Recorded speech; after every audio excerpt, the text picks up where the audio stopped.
The hidden face. इस कहानी की शुरुआत में हमें एड्रियन नाम के एक लड़के को दिखाया जाता है जो ऑर्केस्ट्रा कंडक्टर है। उसे उसकी गर्लफ्रेंड का मैसेज आता है जिसमें वो उससे ब्रेकअप कर लेती है क्योंकि इनके बीच में कुछ भी अच्छा नहीं चल रहा होता। अब एड्रियन ब्रेकअप से परेशान होकर एक बार में जाता है जहाँ पर वो बहुत शराब पी लेता है। इसी बार में फेबिना नाम की एक लड़की होती है जो उसे संभालने के लिए आती है, लेकिन एड्रियन को किसी की मदद की जरूरत नहीं है। उसकी हालत से साफ साफ पता चलता है कि उसकी गर्लफ्रेंड जो उसे छोड़कर जा चुकी है वो उससे बहुत प्यार करता है। और अब क्योंकि उसने बहुत ज्यादा शराब पी ली है इसीलिए बार में काम करने वाली लड़की फेबिना उसे अपने घर ले जाती है। यहाँ जाने के बाद एड्रियन सो जाता है और अगली सुबह फेबिना से बिना अच्छे से बात किए वो अपने घर आ जाता है। पर उसे एहसास होता है कि उसे फेबिना से अच्छे से बात करनी चाहिए थी, इसीलिए रात को एक बार फिर से वो उसके बार में जाता है जहाँ पर वो फेबिना को उसकी मदद के लिए थैंक्स कहता है। और अब क्योंकि एड्रियन अकेला है इसीलिए फेबिना के साथ उसका रिलेशनशिप शुरू हो जाता है और जल्दी फेबिना उसके घर में शिफ्ट हो जाती है। एक सुबह जब फेबिना ब्रश कर रही होती है तभी उसे सिंक से अजीब सी आवाज आती है और उसे नहीं पता कि ये आवाज किस चीज की है। अब जब वो नीचे जाती है तो देखती है कि वहाँ पर एड्रियन के टेबल पर बहुत सारे पेपर्स बिखरे हुए हैं। इससे पहले कि वो उन्हें टच करती, एड्रियन आता और गुस्से से कहता है कि कभी इन्हें मत छूना।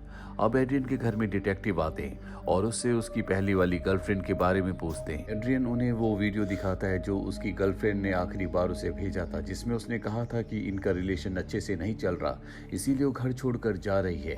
साथ ही वो अपना सामान भी ले गई होती है। और इन दोनों डिटेक्टिव्स को एड्रियन पर शक है। इन्हें शक है कि एड्रियन की गर्लफ्रेंड जो पिछले 2 दिनों से गायब है उसे एड्रियन ने मारकर यहीं कहीं छुपा दिया है। इन दोनों डिटेक्टिव्स में से जो जूनियर डिटेक्टिव होता है वो कभी फेबिना का एक्स बॉयफ्रेंड रह चुका है, इसीलिए वो फेबिना को अवेयर करता है। वो कहता है कि एड्रियन की गर्लफ्रेंड 2 दिनों से गायब है और 2 दिनों के बाद उसने तुम्हें अपनी गर्लफ्रेंड बना लिया, तुम्हें ध्यान रखना चाहिए। फेबिना उसकी बात से डर तो जाती है, लेकिन फेबिना को एड्रियन जैसा ही बॉयफ्रेंड चाहिए था जो अमीर हो, जो सेटल्ड हो, ताकि उसकी लाइफ भी इजी हो जाए। इसीलिए उसी के साथ रहने का फैसला करती है। और फेबिना को कहीं ना कहीं इस घर में अजीब लग रहा होता है और खास तौर पर वॉशरूम में। जब वो शावर ले रही थी तभी अचानक से ठंडे पानी की जगह गर्म पानी आना शुरू हो गया, जिससे उसकी बॉडी जलते जलते बच गई। और एक रात को जब वो बाथ टब में होती है तभी बाथ टब का पानी अपने आप ही वाइब्रेट होना शुरू हो जाता है। फेबिना ये देखकर डर जाती है। वो ये सारी बातें एड्रियन को बताती है और एड्रियन उसकी बातों को ज्यादा सीरियसली नहीं लेता। दरअसल फेबिना को लगता है कि इस घर में कोई ना कोई आत्मा है जो उसे परेशान कर रही है। और जब वो घर में अकेली होती है तभी उसे गले की एक चेन मिलती है जिसमें एक पेंडेंट भी होता है जो कि एक चाबी की तरह है। फेबिना को बहुत अच्छा लगता है इसीलिए वो उसे अपने गले में पहन लेती है। और तभी कुछ देर बाद यहाँ पर लाइट चली जाती है। उसे नीचे से कुछ आहट आती है और जब वो नीचे जाती है तो उसके ऊपर कोई हमला करता है। फेबिना गिर जाती है और अब एड्रियन भी घर पहुंच चुका होता है, इसीलिए वो फेबिना के पास जाता है, उसे संभालता है। फेबिना बहुत बुरी तरह से डरी हुई होती है। वो कहती है मेरे ऊपर किसी ने हमला किया। एड्रियन कहता है यहाँ पर अक्सर लाइट जाती रहती है और जिसने तुम्हारे ऊपर हमला किया था वो मेरा डॉग है, वो कोई इंसान नहीं है। इस घर में कोई आत्मा नहीं है, इसीलिए तुम्हें डरना नहीं चाहिए। अगले दिन एड्रियन को पुलिस का डिटेक्टिव का कॉल आता है और उसे बताया जाता है कि उन्हें एक डेड बॉडी मिली है, लेकिन उसकी पहचान करने के लिए उसे आना होगा। ये सुनने के बाद एड्रियन बहुत दुखी हो जाता है, लेकिन फेबिना कहीं ना कहीं खुश है क्योंकि वो नहीं चाहती कि उसकी एक्स गर्लफ्रेंड वापस उसकी जिंदगी में आए। और अब ये दोनों के दोनों मॉर्चरी जाते हैं जहाँ पर एड्रियन बॉडी को देखने के बाद ये कंफर्म करता है कि ये उसकी एक्स गर्लफ्रेंड की बॉडी नहीं है। इस बात से फेबिना कहीं ना कहीं नाराज हो जाती है। इसे एड्रियन महसूस कर लेता है और फेबिना से कहता है कि तुम्हें दुखी होने की, परेशान होने की जरूरत नहीं है। अगर मेरी एक्स गर्लफ्रेंड वापस आ भी गई तो भी मैं तुम्हारे साथ ही रहूंगा। मैं उस रिश्ते से पूरी तरह से मूव ऑन हो चुका हूँ। ये सुनकर फेबिना को बहुत अच्छा लगता है। ये दोनों के दोनों घर वापस आ जाते हैं और जब ये एक दूसरे के क्लोज होते हैं तो फेबिना के सामने एक मिरर को दिखाया जाता है और उस मिरर के दूसरी तरफ एक लड़की होती है जिसकी हालत बहुत ज्यादा खराब है। और ये लड़की और कोई नहीं बल्कि ये एड्रियन की एक्स गर्लफ्रेंड है जो पिछले कई दिनों से गायब है, जिसने एड्रियन को लास्ट वीडियो मैसेज किया था और कहा था कि हमारे रिश्ते में कुछ भी अच्छा नहीं चल रहा, इसीलिए मैं तुमसे ब्रेकअप करके इस शहर को हमेशा के लिए छोड़कर जा रही हूँ। लेकिन वो इसी घर में बहुत बुरी हालत में है। मिरर की जो दीवार है वो उसके पीछे है, यहाँ से वो एड्रियन और फेबिना को साफ साफ देख सकती है। लेकिन एड्रियन और फेबिना उसे नहीं देख सकते, क्योंकि मिरर की दीवार के पीछे जहाँ पर एड्रियन की गर्लफ्रेंड है, वहाँ से रूम में, वॉशरूम में, अलग अलग जगहों पर तो देखा जा सकता है, लेकिन घर के अंदर से उस जगह पर नहीं देखा जा सकता। उसकी हालत बहुत ज्यादा खराब है। और यहाँ से कहानी फ्लैशबैक में जाती है, जहाँ पर हम देखते हैं कि एड्रियन अपनी एक्स गर्लफ्रेंड के साथ बहुत खुश था। एड्रियन को एक बहुत बड़े ऑर्केस्ट्रा में जॉब मिलती है, इसीलिए उसे अपनी एक्स गर्लफ्रेंड के साथ इस शहर में मूव होना पड़ता है। एड्रियन के नए ऑर्केस्ट्रा में एक लड़की होती है जो वायलिनिस्ट है, जिसका नाम वेरोनिका है। एड्रियन हमेशा उससे फ्लर्ट किया करता था, जिसके बारे में एड्रियन की एक्स गर्लफ्रेंड को पता था। और एक दिन वो उसे उसके साथ फ्लर्ट करते हुए देख लेती है, जिसके बाद इनके रिश्तों में दूरी आना शुरू हो जाती है। एड्रियन की एक्स गर्लफ्रेंड हमेशा उस पर शक किया करती थी, और एक दिन उस घर की ओनर, जिस घर में ये दोनों रहते हैं, वो एड्रियन की एक्स गर्लफ्रेंड के पास आती है। एड्रियन की एक्स गर्लफ्रेंड अपने रिश्तों को लेकर बहुत ज्यादा दुखी होती है, और वो घर की ओनर को ये बात बता देती है। घर की ओनर कहती है कि तुम अपने प्यार को टेस्ट कर सकती हो, और इसके बाद वो उसे मास्टर बेडरूम में ले जाती है, जहाँ पर एक सीक्रेट दरवाजा होता है, जिसे खोलने पर अंदर एक रूम होता है, जहाँ पर एक आदमी के रहने के लिए सारी फैसिलिटीज हैं, लेकिन इसकी हालत बहुत ज्यादा खराब है। वो लेडी बताती है कि मेरे हस्बैंड हिटलर की आर्मी में थे, वो एक बड़े ऑफिसर थे, इसीलिए उन्होंने अपनी सुरक्षा के लिए ये हिडन रूम बनाया था, लेकिन कई सालों से ये यूज नहीं हुआ। अगर तुम चाहती हो कि तुम अपने प्यार को टेस्ट करो, तो तुम उससे ब्रेकअप करने के बाद यहाँ पर 2-3 दिन के लिए छुप सकती हो, ताकि तुम्हें पता चल जाए कि तुम्हारा जो बॉयफ्रेंड है, यानी कि एड्रियन, वो तुमसे प्यार करता है कि नहीं। और ये आइडिया एड्रियन की एक्स गर्लफ्रेंड को बहुत अच्छा लगता है। और जब एड्रियन घर पर नहीं होता, तो वो उसके लिए एक वीडियो रिकॉर्ड करती है, जिसमें वो कहती है कि मैं तुमसे ब्रेकअप करके यहाँ से जा रही हूँ। इसके बाद वो अपना सारा सामान, पासपोर्ट लेकर उस हिडन रूम के अंदर आ जाती है, लेकिन वो चाबी, जिस चाबी से उस हिडन रूम के दरवाजे को खोला जा सकता है, जो बाहर से नहीं दिखता, वो उससे गलती से बाहर ही छूट जाती है।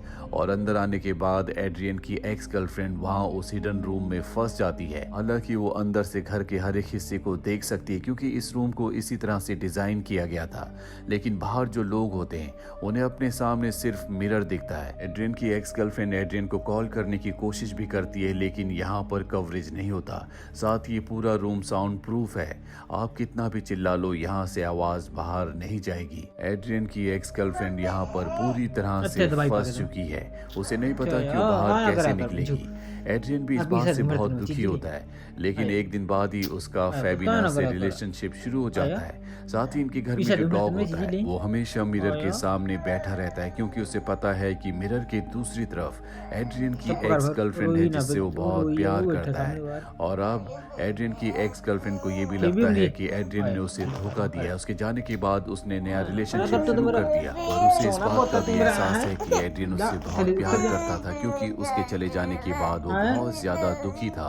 कहानी वापस प्रेजेंट में आती है, जहाँ पर एड्रियन की एक्स गर्लफ्रेंड को दिखाया जाता है। और अगली सुबह जब फेबिना वॉशरूम में होती है, तो वो अंदर से उसे जोर जोर से गालियां दे रही होती है, क्योंकि उसकी ओके गूगल, हेलो का जापानी में अनुवाद।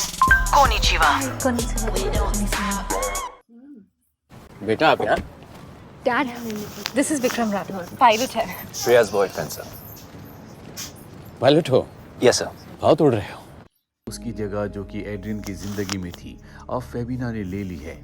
फेबिना को वॉशरूम में पहले भी बहुत अजीब अजीब सी हल्की हल्की आवाज़ें, किसी की सिसकियां सुनाई देती थी। साथ ही कभी कभी पानी भी वाइब्रेट होता था, और आज एक बार फिर से ऐसा ही होता है। फेबिना सिंह के पास जाती है, जिसके अंदर से हल्की हल्की आवाज़ आ रही होती है।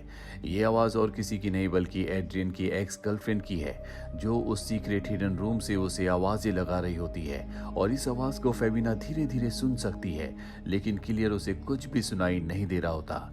और इस बात से वो डर जाती है। उसे लगता है कि इस घर में किसी की आत्मा है जो उसे परेशान कर रही है। उसे पूरा यकीन हो जाता है कि एड्रियन की एक्स गर्लफ्रेंड इस दुनिया में नहीं रही, और ये उसी की आत्मा है। साथ ही कभी कभी यहाँ पर कोल्ड शावर अपने आप ही हॉट शावर में बदल जाता है, और ऐसा इसलिए हो रहा होता है क्योंकि जिस हिडन रूम में एड्रियन की एक्स गर्लफ्रेंड होती है, वहाँ पर पानी की पाइप में एक नॉब होता है, और उस नॉब से पानी को ठंडा या गर्म किया जा सकता है, क्योंकि वो एड्रियन की नई गर्लफ्रेंड फेबिना से नफरत करती है। इसीलिए बार बार वो उसकी स्किन को जलाने के लिए, उसे सजा देने के लिए ऐसा कर रही होती है। और यहाँ पर फेबिना को लगता है कि इस घर में कोई प्रेत आत्मा है। एड्रियन उसकी बातों पर विश्वास नहीं करता, इसीलिए वो परेशान होती है। और एक दिन जब वो घर पर अकेली होती है तो वॉशरूम में जाती है, जहाँ पर वो वॉशरूम के सिंक के अंदर पानी भरती है और मिरर की तरफ देखते हुए सवाल पूछती है, क्या तुम कोई आत्मा हो? उसके इस सवाल से पानी में कोई भी हलचल नहीं होती। इसके बाद फेबिना दूसरा सवाल पूछती है, वो कहती है, क्या तुम कोई इंसान हो? और इस सवाल के जवाब में पानी में वाइब्रेशन होना शुरू हो जाती है। हमें अंदर हिडन रूम में दिखाया जाता है, जहाँ पर एड्रियन की एक्स गर्लफ्रेंड पाइप पर जोर जोर से हिट कर रही होती है और इसी वजह से पानी में वाइब्रेशन होना शुरू हो जाती है। ये देखकर फेबिना समझ जाती है कि इस घर में कोई ना कोई इंसान फंसा हुआ है जो उसे देख रहा है। साथ ही यहाँ पर एड्रियन और उसकी एक्स गर्लफ्रेंड का जो डॉग होता है वो मिरर की तरफ देखकर भौंक रहा होता है। इसके बाद फेबिना को पूरा यकीन हो जाता है कि ये और कोई नहीं बल्कि एड्रियन की एक्स गर्लफ्रेंड है, जो मिरर के पीछे किसी कमरे में फंस चुकी है। वो चाहकर भी वहां से नहीं निकल पा रही। इसके बाद वो एलमीरा चेक करती है और वहां पर उसे एक होल मिल जाता है जो कि की का होल होता है और उसे खोलने के लिए उसे की चाहिए। और तभी वो अपने गले में उस चाबी को देखती है जिसे वो एक लॉकेट समझ रही थी, लेकिन वो इस लॉकेट से, इस चाबी से दरवाजा नहीं खोलती क्योंकि वो नहीं चाहती कि एड्रियन की एक्स गर्लफ्रेंड वापस आए और वो खुद उसकी जिंदगी से दूर हो जाए, क्योंकि एड्रियन जैसा लड़का मिलना उसके लिए बहुत मुश्किल है। वो बहुत गुड लुकिंग होता है, बहुत अमीर होता है, इसीलिए वो उस बेडरूम को ही चेंज कर देती है। जिस बेडरूम के मिरर के पीछे वो हिडन रूम है जहाँ पर एड्रियन की एक्स गर्लफ्रेंड है। और अब एड्रियन जब घर आता है तो बहुत ही शांत रहता है। वो पहले से बहुत बदला हुआ है। फेबिना को लगता है कि अपनी एक्स गर्लफ्रेंड के चलते वो इस तरह से परेशान है, इसीलिए वो ज्यादा रिएक्ट नहीं करती। और अगले दिन उसका वो दोस्त आता है जो कभी उसका एक्स बॉयफ्रेंड हुआ करता था, जो कि अब एक डिटेक्टिव है। वो उसे एड्रियन की कुछ फोटोज दिखाता है जिसमें वो एक लड़की के साथ होता है जो कि और कोई नहीं बल्कि उसी के साथ काम करने वाली उसकी वायलिनिस्ट वेरोनिका होती है। वो वेरोनिका को किस कर रहा होता है। यहाँ पर फेबिना को समझ में आ जाता है कि एड्रियन एक धोखेबाज इंसान है, वो कभी उसका नहीं हो सकता। इसीलिए वो वापस घर आती है और घर आने के बाद वो वॉशरूम से एक बार फिर से एड्रियन की एक्स गर्लफ्रेंड को पुकारती है, लेकिन पानी में कोई वाइब्रेशन नहीं होती, यानी कि वो उसकी बात का जवाब नहीं दे रही। जिससे फेबिना घबरा जाती है क्योंकि एड्रियन की एक्स गर्लफ्रेंड को गायब हुए 2 हफ्ते से ज्यादा हो चुके हैं। इसीलिए वो की से उस सीक्रेट दरवाजे को खोलकर अंदर जाती है। अंदर की हालत बहुत ज्यादा खराब होती है। वहीं कॉर्नर में एक बेड भी होता है जहां पर एड्रियन की एक्स गर्लफ्रेंड बेहोश होती है और जब फेबिना उसके पास जाती है तो एड्रियन की एक्स गर्लफ्रेंड उसके सिर पर बोतल से हमला करके उसे बेहोश करके उसे वहीं बंद करके बाहर आ जाती है और चाबी भी अब उसके पास है, यानी कि अब फेबिना अंदर कैद हो चुकी है जिस तरह से एड्रियन की एक्स गर्लफ्रेंड थी। दरअसल वो बेहोश होने का नाटक कर रही थी और अब जबकि वो आजाद हो चुकी है तो सबसे पहले वो फ्रेश होती है और इसके बाद अपनी और एड्रियन की एक फोटो उसी मिरर पर चिपका देती है जिस मिरर के पीछे फेबिना अब कैद है। साथ ही उसके पास जो की होती है वो उस की को एड्रियन के कमरे में छोड़कर यहाँ से निकल जाती है। एड्रियन जब रात को घर आता है तो उसका डॉग उसे भौंकता हुआ की के पास ले जाता है। साथ ही वो देखता है कि सामने मिरर के ऊपर उसकी और उसकी एक्स गर्लफ्रेंड की फोटो है और इसी मिरर के पीछे फेबिना भी कैद है जो उसे देख रही होती है, लेकिन उसे अंदाजा नहीं है कि इस मिरर के पीछे फेबिना है। उसकी दूसरी गर्लफ्रेंड भी गायब हो चुकी है और इसका इल्जाम भी उसी के ऊपर आएगा। वहीं हमें एड्रियन की एक्स गर्लफ्रेंड को दिखाया जाता है जो एक बीच पर अकेली बैठी हुई है। वो अपनी जिंदगी की अब एक नई शुरुआत कर चुकी है और इसी के साथ ये फिल्म, ये कहानी यहीं पर खत्म हो जाती है। उम्मीद करते हैं कि ये कहानी आपको पसंद आई होगी।